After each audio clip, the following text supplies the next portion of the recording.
Olá, tudo bem? Tô voltando com os vídeos.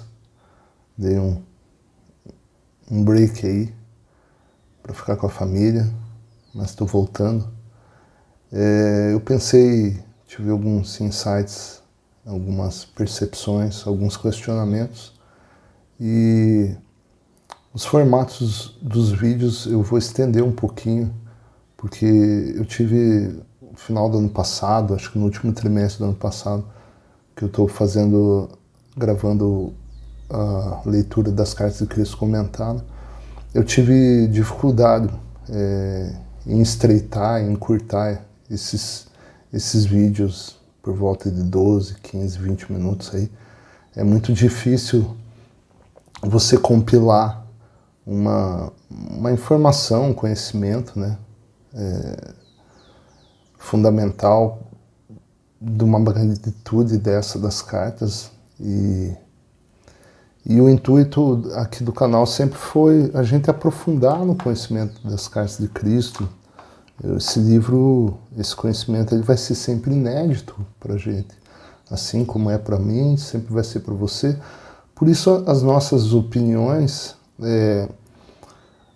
em geral, nós nos apegamos muito a opiniões. E as nossas opiniões, elas não valem nada. Porque, veja, você não pode ter uma opinião absoluta sobre tudo, porque você, assim como eu, é um ser fragmentado, é uma personalidade fragmentada, e a tua perspectiva sempre vai ser fragmentada.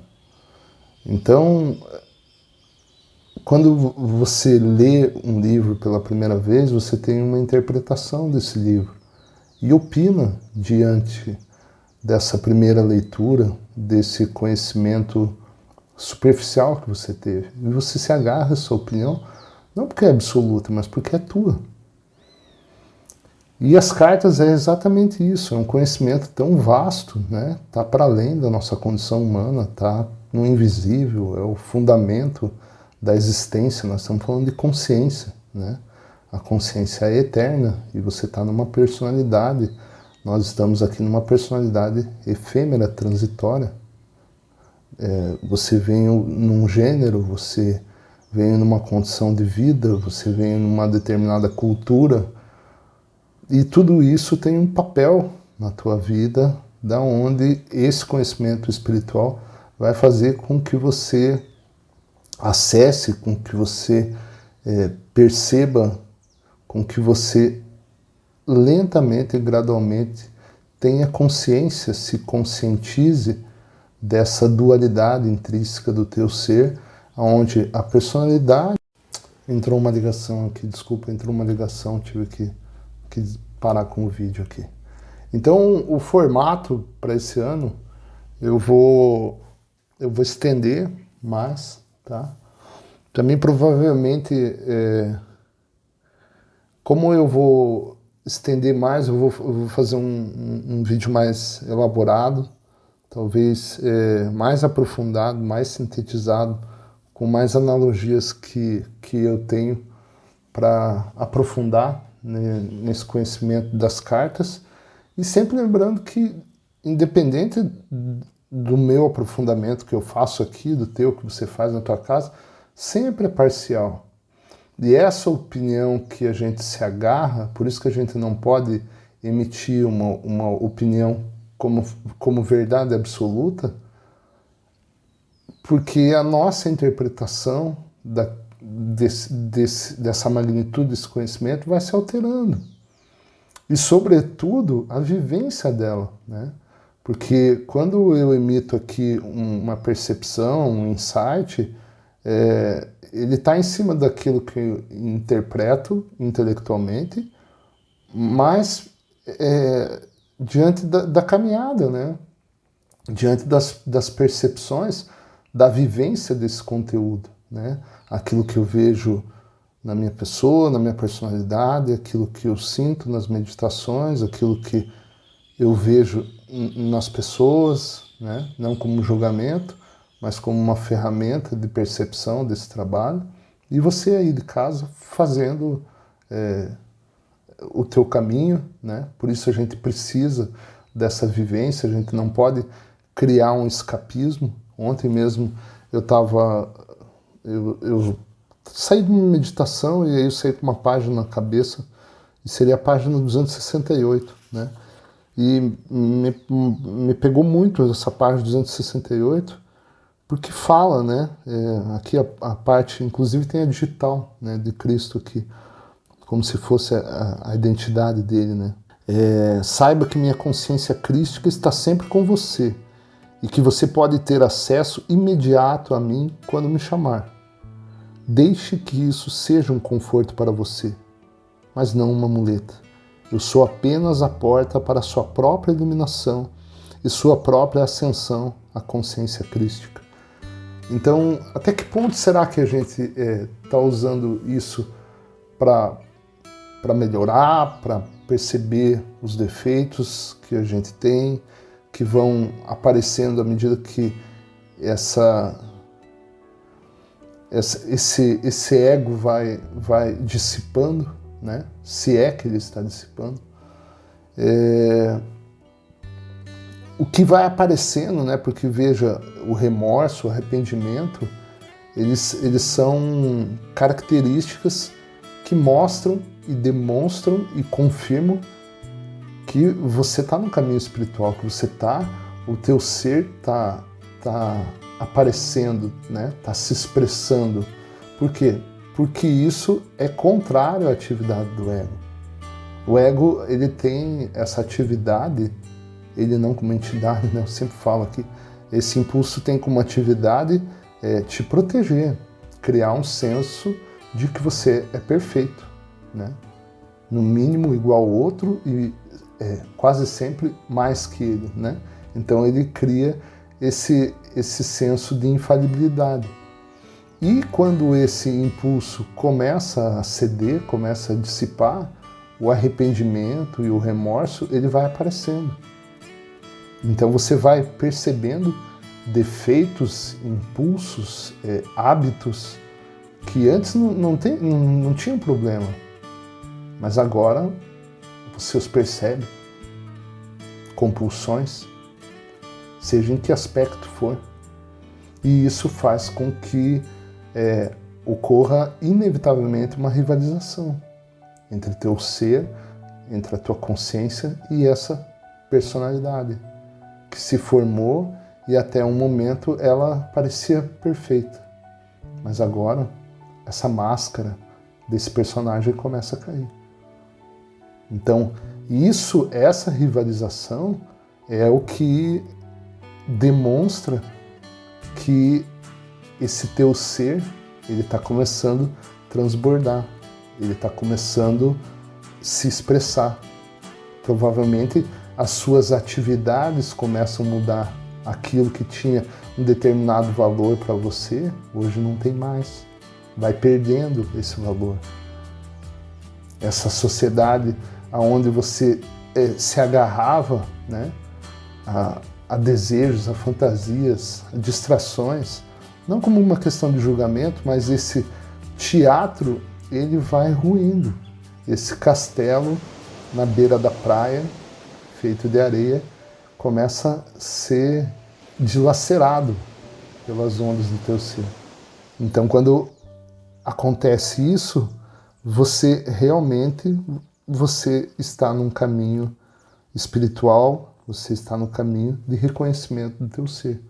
Por isso é difícil, por isso é um caminho tantas vezes solitário, em solitude, e absolutamente reto.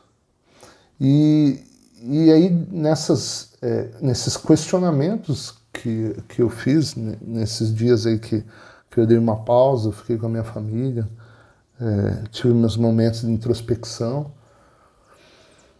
me conectei à natureza. Já faço isso, mas foi mais intenso ainda. Venho essa percepção de que eu só posso compartilhar aquilo que eu vivo, né? E à medida que você vive esse caminho, você vai tendo uma outra compreensão e a tua opinião muda. Por isso a nossa opinião é fragmentada e nós não devemos nos apegar a ela. Muitas vezes a gente tem que ficar calado, ouvir e não imprimir uma opinião absoluta. Eu nunca me coloquei como tal aqui, lendo as cartas de Cristo. Eu não sou as cartas, longe disso, muito longe. Mas eu vou tendo percepções ao longo do caminho, né? E eu vou compartilhando aqui e você vai me dando feedback e aí juntos, de alguma maneira, a gente vai se achando, assim como a gente conversa aí muito nas reuniões de quarta-feira, às 20h30, cada um vai dando um testemunho e a gente vai percebendo aquilo que o outro não percebeu e o outro percebe aquilo que a gente não enxergou e a gente vai tateando e vai talvez dando passos maiores aí e a nossa compreensão vai se alargando, vai se expandindo. Então, seria isso. Eu parei aqui na página 110, vou fazer uma leitura bem pausada e aí a gente conta com a naturalidade dos insights que vão vindo. Tomara que eles venham, se não vierem, a gente aceita o que vier aí. Uma mulher exclamou: Mestre, tenho uma necessidade agora mesmo. Tenho fome. As pessoas riram. Mas então várias vozes uniram-se à sua, dizendo: Estamos com você há muitas horas. Nos fez andar e andar antes de consentir em nos ensinar. Nós demonstramos que somos boas ovelhas. Não nos ajudará a saciar nossa fome? Essa parte aqui, se não me engano, vai ser o milagre dos peixes, né, de Jesus, que Cristo está mencionando nas cartas. Eu também vou te dizer que tem sido uma experiência fantástica acompanhar a série The Chosen com as experiências de Jesus, porque muitas, né, estão aqui nas cartas de Cristo, comentadas pelo próprio Cristo como uma autobiografia, né?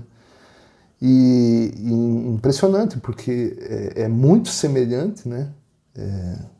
Eles conseguiram fazer, e sempre eu vejo como um processo que a consciência divina está lá, instruindo, direcionando, inspirando aquelas pessoas, o próprio artista que está fazendo o papel de Jesus, né? E eu também vivi essas mudanças dele, do personagem dele, né? Como ele foi incorporando, como ele foi realmente ele foi sendo direcionado, foi sendo inspirado, a gente percebe, né? Lógico que aqui eu estou personificando, mas é a minha percepção. John, the success of this trip depends on Simon. Jesus gave her healing and joy, but he hasn't given that to me. I won't be in your way for long. Have faith, Simon. Faith isn't my problem. I think I was a mistake. What have we here? My friends, you seem upset. You want to dilute our faith. Take your followers back west, where you belong. Vai ser interessante, se não me engano, vai ser o episódio 7 da terceira temporada, né? Que vai falar, se eu puder colocar aí no vídeo, eu vou colocar um pedacinho. We didn't come here to cause trouble. Well, it would appear that trouble has found us. What is stirring in your hearts, in the middle of such division and unrest, is Father God being revealed to you. Come to me, all who labor and are heavy laden, and I will give you rest. We're out of food. They're out of food. Can you bring me anything? 5 loaves of bread and 2 fish. This feels familiar. Let's eat!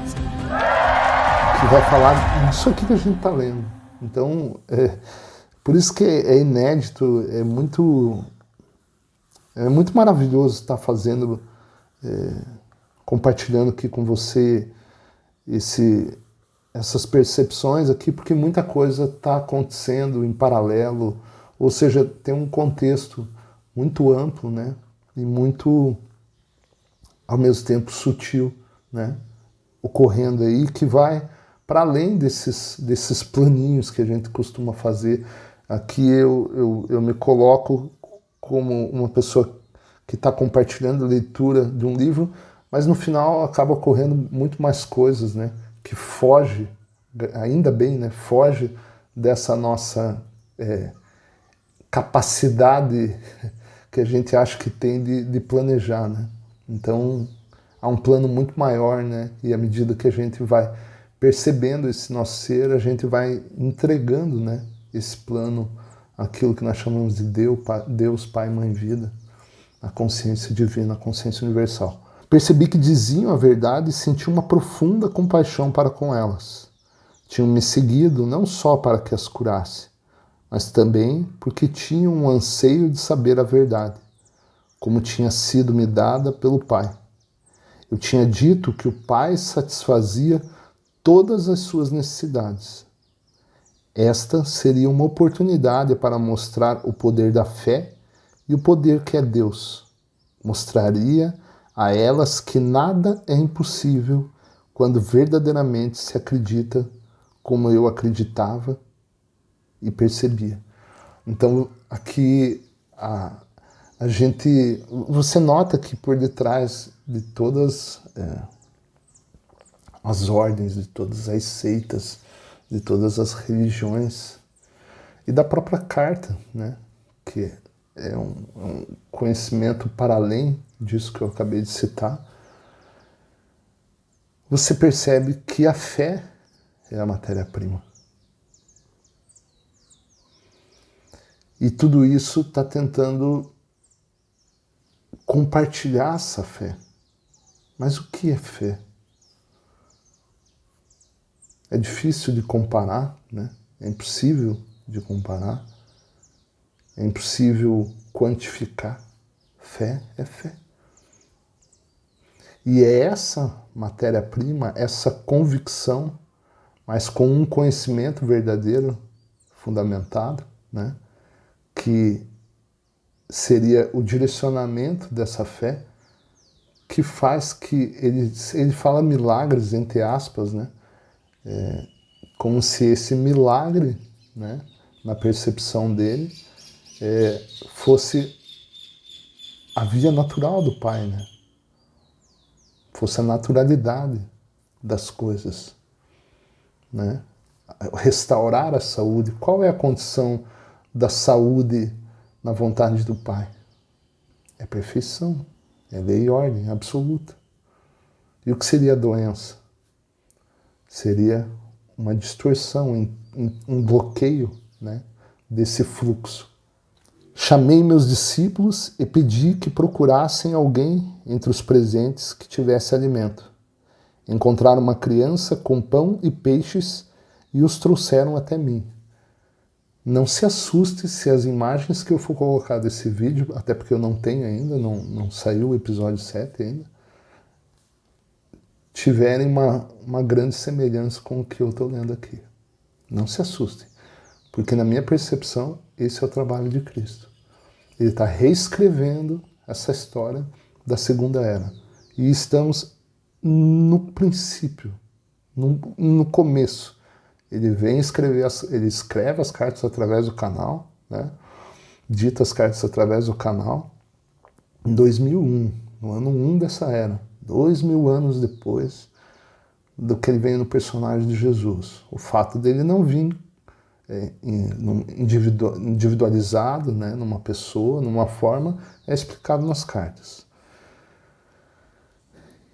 E isso a gente percebe que é algo que vai demorar décadas, séculos, porque a condição do senso comum, da consciência humana, está muito aquém desse conhecimento. E eu me incluo nisso. Você talvez se inclua também nisso, se for verdadeiro. E isso aqui seria esse novo manual da vida, sem distorções. É lógico que as nossas interpretações em cima do absoluto vai ocorrer distorções, é inevitável. Ele fala que esse conhecimento vai virar uma crença e não a percepção daquilo que é. É isso que a gente tem que tomar cuidado. É tentar aprofundar no conhecimento, perceber e vivenciar. O próprio Jesus disse lá, né? Cuidado. A sabedoria, se não for colocado em prática, não vale nada. It doesn't matter what is put in front of you. You will reject it. Beware of this. Wisdom means nothing if it's not acted on. Wisdom is justified by all her works.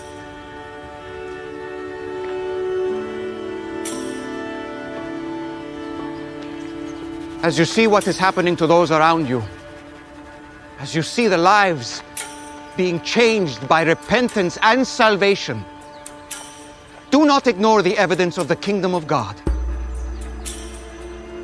Woe to you if you do not receive it. A gente tem que vivenciar isso aqui, né?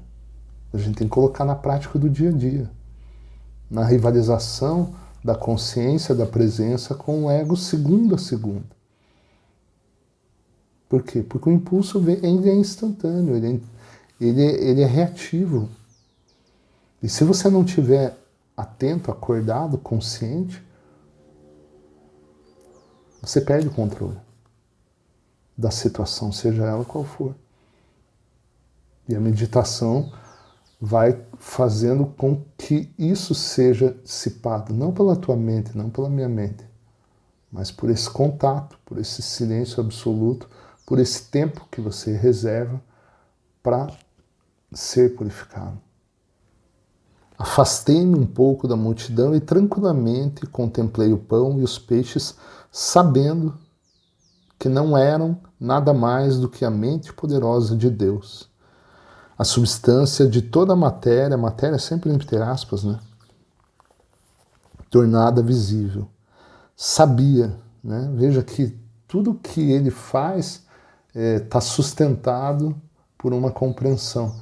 Tem uma parte também no The Chosen que os apóstolos questionam o que é poder, né? Hey, James, how was the play of Sharon? You've been quiet all morning. Z and Matthew, you too. It was fine. We preached, did the things that Jesus gave us power to do. You sound as enthusiastic as a Sadducee with a toothache. He didn't give us power, though. Right? He worked through us. I just don't think it was a good idea. What? It just raised more fuss. It's going to create headache, more crowds, more scrutiny. What, do you want to slow him down? He's just mad at me. He's annoyed because I've gotten close to Thomas and because Jesus once called me beloved. I felt that way before we left. I don't care about that now. Tell them what you said to me before. Tell them. Tell them yourself. You're the one still struggling with it. By using us as vessels, Jesus gave us power, but no understanding. I also struggled to understand. We healed, but we still felt overwhelmed. But did he require understanding? It seemed to be more about what we were doing. Easy for you to say. You and Thaddeus were going door to door in Cana. He's known in Cana. They probably invited you into their homes. I'll go on harder missions. Nathaniel is right. He never said anything about understanding. Então isso não era poder. Eu achei fantástico essa parte, né? Se não me engano, Tiagão fala lá que ele não vivia aquilo e que ele percebia que isso era uma fraude, uma inadequação dele perante aquilo que ele estava fazendo e aquilo que ele não era.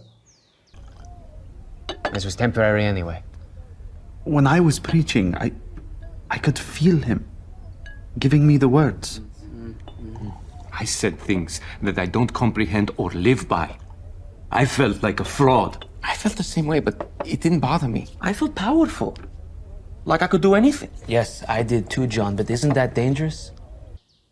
É interessante esse questionamento deles, porque eles percebem que eles não têm o poder. Porque o que é o poder? É o conhecimento do fundamento. Quando se tem o conhecimento do fundamento esses milagres seriam a naturalidade decorrente disso. Percebe a diferença? E o que é poder, de fato? Sabia que a mente poderosa de Deus era ilimitada e poderosamente ativa dentro de minha consciência. Sabia que a natureza do Pai era a satisfação das necessidades. Lógico, quando esse fluxo é transparente, quando isso não é obstruído pela consciência humana, pela mente humana do senso comum, né? Arraigada de crenças distorcidas e sem a vivência e a percepção espiritual, né? Mas dentro de uma pseudo-espiritualidade daquilo que nós reconhecemos como tal. Enquanto abençoava o alimento, senti o poder fluir totalmente pela minha mente, corpo e mãos. E sabia que a fome daquelas pessoas seria saciada. Não sabia de que maneira, simplesmente sabia que seria. Veja a fé inquebrantável, para além dos conceitos e limitações humanas. Dentro de uma lógica humana, a gente precisa de um contexto, né, para tomar determinada direção, para tomar determinada decisão. Essa fé inquebrantável está muito longe do senso comum nosso. E quando a gente começa a aprofundar no conhecimento, vivenciar esse caminho, que é um caminho de despedida, inevitavelmente, despedida do quê? Desses personagens, né, que somos, daquilo que nós nos agarramos. Tem uma frase que me ocorreu nesses últimos dias, que é: aquilo que você se segura, te segura. Isso é muito forte, né? É muito difícil para esse personagem que somos aceitar uma frase profunda dessa. Por quê? Porque ela vai fundo.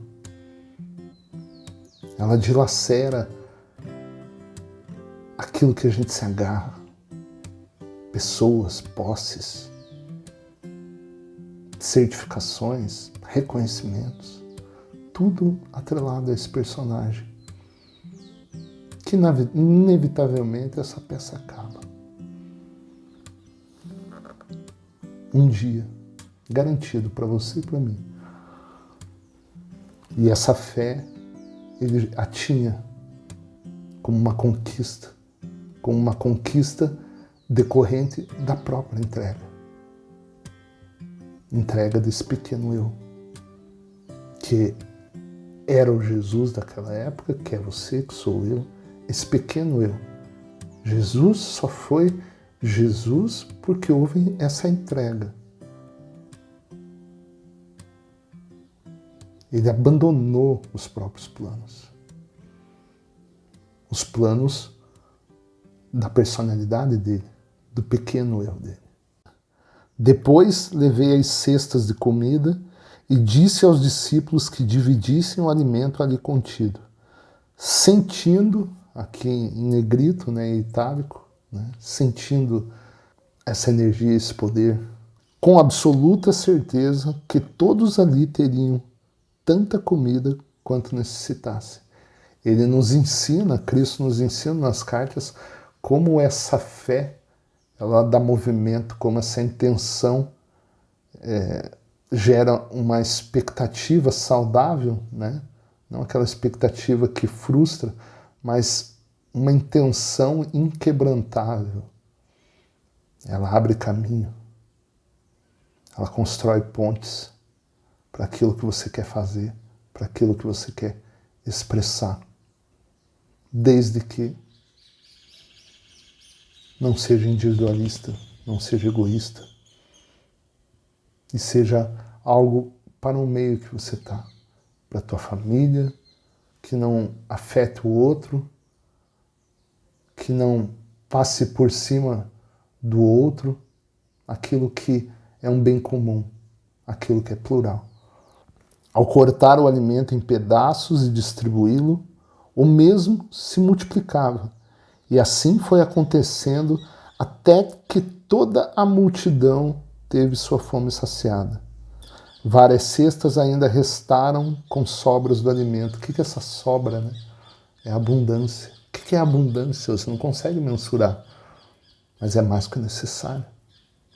Seja em qual aspecto for, essa abundância, mais do que o necessário. Sempre mais. Quanto? Não sei. Mais do que o necessário.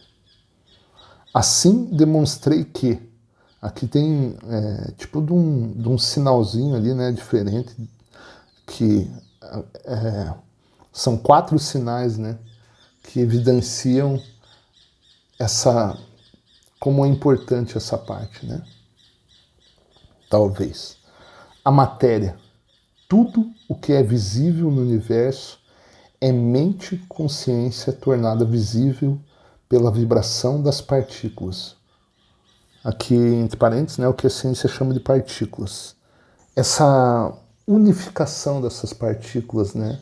E aí você começa a entender lá na frente, na carta 5, que seja, a gente vai falar sobre isso, mas por que o ego é tão necessário, né? Porque se não fosse o ego, essas partículas elétricas, elas dispersariam, elas ficariam dispersadas. E o ego vem para segurá-las, para contê-las e dar forma, né? E essa forma seria o ego em todos os seres vivos, né? Lá na carta 5 e 6, no Segredo do Universo, lá, os 2 segredos do universo, ele também vai falar que se não fosse o ego, não haveria a criação. Como não haveria a criação, não haveria as experiências inerentes à criação. Mudanças na vibração das partículas e, portanto, mudanças na matéria acontecem como consequência das imagens movimento, poderosamente dirigidas, disciplinadas, focadas pela energia da mente e consciência. Ele está dizendo que essa vibração de partículas ela é alterada pela própria consciência, pela consciência daquele que está emanando a intenção. Quando ela está quando é uma consciência muito egocêntrica, ela está sendo dirigida pelo ego, ela é distorcida. Digamos que isso acontecia com Jesus, né? Quando esses pensamentos mal elaborados, ele recorria à consciência divina, esses pensamentos eram purificados e redirecionados. Então eles ganhavam uma nova direção perfeita, ordenada. E quando ouvia essa obstrução, essa distorção, esse redirecionamento egoísta, ela era distorcida. Então, uma vez que ocorre essa alteração na consciência, ocorre uma mudança nas partículas. Elas são redirecionadas, sempre ordenado ou desordenado. Ordenado, a consciência não dirigida pelo ego. Desordenado, a consciência manipulada pelo ego. Aqui nos extremos, né? É óbvio que a gente tem graus, né, de distorções, né, entre esse equilíbrio e desequilíbrio. É muito difícil, né, você pegar um conhecimento desse que às vezes você vai percebendo e tentar explicar intelectualmente, né? Mas o trabalho é difícil mesmo. Agora vamos para mais 2 aqui, em negrito. Quando, com uma consciência amorosa, acho que ele vai responder o que eu falei. Quando, com uma consciência amorosa, se age puramente para fazer o bem aos outros, os únicos limites ao trabalho amoroso do Pai no mundo são os limites que a mente do homem coloca nesse trabalho. É aqui que os milagres são uma decorrência natural do estado de consciência. É óbvio que eu não faço milagres, porque minha consciência deve estar muito longe disso aqui. Mas assim a gente percebe e assim a gente vai vivenciando, vai se entregando e vai vendo o quão imperfeita é a nossa consciência humana e o quanto que a gente tem que trabalhar em si mesmo, né? Para se sentir melhor, para para ver que existe uma vida para além desse palco, para além desse teatro, desse pequeno eu, desses anões existenciais que somos, né? Tais mudanças na matéria só podem ocorrer quando a consciência do homem, entre aspas, né? Porque aqui já é uma consciência para além do homem, né? Já é uma consciência purificada, já é uma consciência divina, individualizada num corpo, porque ele controlou os impulsos do ego e está em perfeita sintonia, né? Aqui ele vai dar outro nome. Está em perfeita harmonia e unido ao Pai Consciência Universal. Aqui na própria carta 3 ele fala, né, quando os impulsos do ego estavam purificados dentro da mente dele, a cabeça dele era a cabeça do Pai. Ainda que assombrados por receberem o alimento dessa maneira, as pessoas e meus discípulos não compreenderam como tal coisa tinha se realizado. Apenas puderam concluir que era o maior milagre que tinham visto. Isso também confirmou para eles a crença de que eu era o Filho de Deus. Veja, ele coloca aqui em negrito, né, exatamente o que eu falei no vídeo. Eles não compreenderam. Eles não sabiam como isso acontecia, eles entendiam como mágica, como muitos hoje entendem como mágica. Cristo traz que não é a mágica. Não é mágica. É um estado de consciência, onde essa mágica é uma decorrência natural. Numa outra ocasião, eu estava sentado debaixo de uma árvore nos arredores de Betesda, rodeado por aqueles que tinham trazido seus doentes para que fossem curados. Como sempre, maravilharam-se ao vê-los recobrarem a vida e a saúde e perguntavam-se como tais milagres podiam ser feitos. E veja, olhe como a mente humana, como a consciência humana, aqui eu digo mente humana e consciência humana, porque a mente é a ferramenta, né? E a consciência humana é o estado de consciência desse senso comum. Hoje, na época, existia um estado de consciência, um grau de consciência. Veja que com tudo isso aqui, com todos esses testemunhos, né, que os apóstolos viveram, eles estavam no ego. Eles continuavam no ego, porque eles não estavam sendo purificados e não tinham esse conhecimento que Jesus trouxe do deserto, da iluminação deles. Então, eles, lógico que a consciência deles estava alterando de alguma maneira, penso eu, porque eles já estavam em conflito, né? Eles estavam se questionando já sobre... muitos abandonaram, né? Se não todos ali abandonaram a vida para seguir Jesus, mas mesmo assim o conflito era extremo, né? A própria série de Chosen traz isso, né? Como cada um foi impactado em algum aspecto da vida, né? De alguma maneira. Porque cai, é aquilo que eu falo. Você demorou tantos anos para construir um belo castelo de areia. E aí vem uma onda e acaba com tudo. Assim. Imediatamente. Por quê? Porque a nossa vivência, a nossa personalidade é um castelo de areia.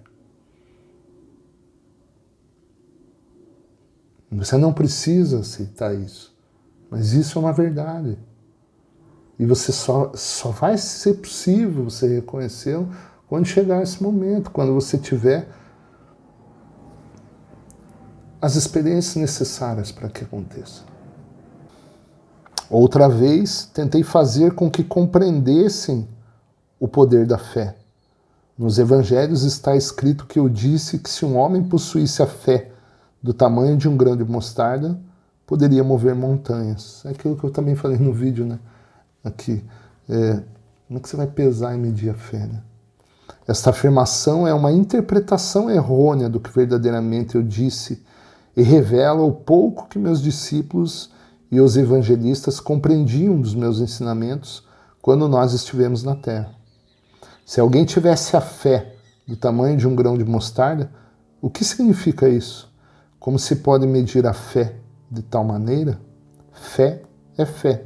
É um poder de total convicção que toma conta da mente e não pode ser submetida a um tamanho. Você já teve determinadas experiências para fazer com que você tenha um grau de fé. Talvez não é a fé absoluta, né? Porque a vida coloca essa fé à prova da gente. E comigo não é diferente. Mas quando eu comecei a vivenciar, comecei a ler, e depois de tantos anos, eu vi tanta coisa acontecendo na minha vida. Às vezes de maneira invisível, que as pessoas ao meu redor não percebiam. E eu sabia que era a mão dele. Eu sabia e eu sei que ele está me sustentando, que ele está me direcionando. E é assim como ele está fazendo com você. Qual é a diferença? A diferença é que quando você está acordado, quando você está buscando estar consciente, você vê. Aonde antes passava desapercebido, agora você vê, agora você enxerga. Mas se você contar para alguém que está do teu lado, a pessoa não vai ver. Por isso é muito individual. Por isso é um caminho absolutamente reto.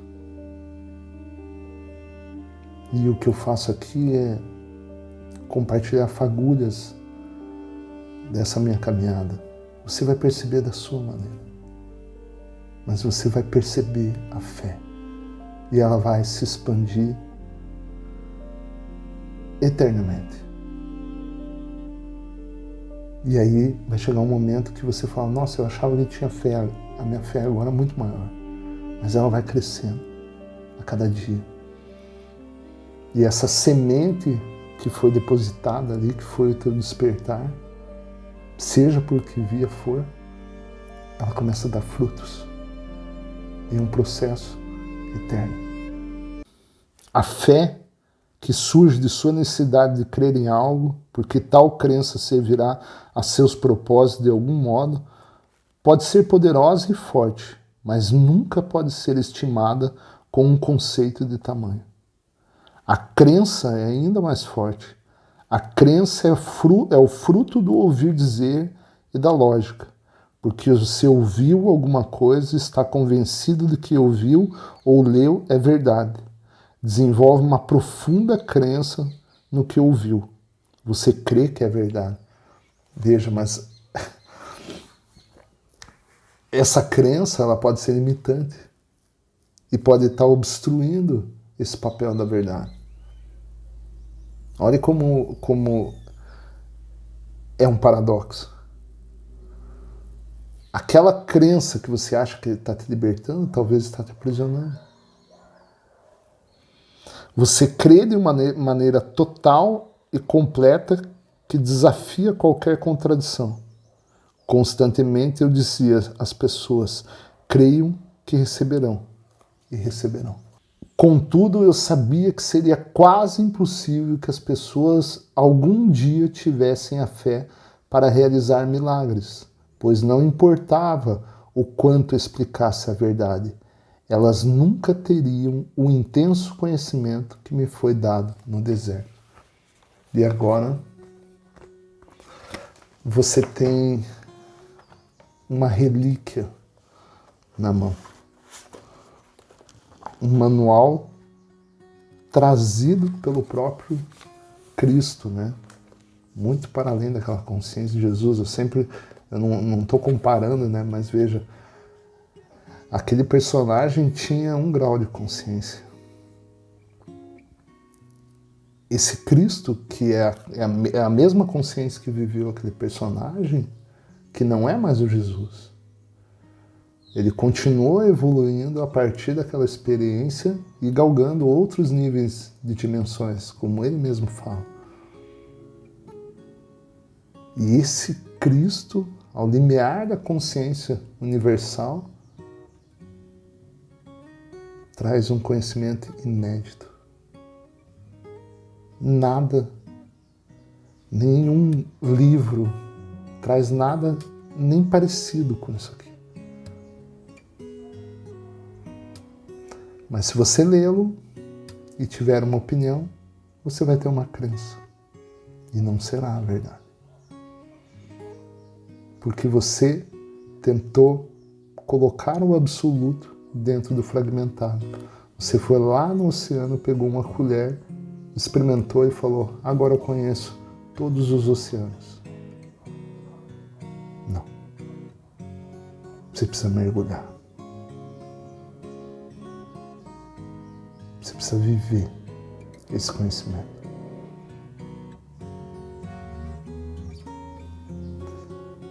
Você saberá cada vez mais que não sabe. Portanto, o saber não vai tão longe. Obrigado. Até o próximo vídeo. Abraço.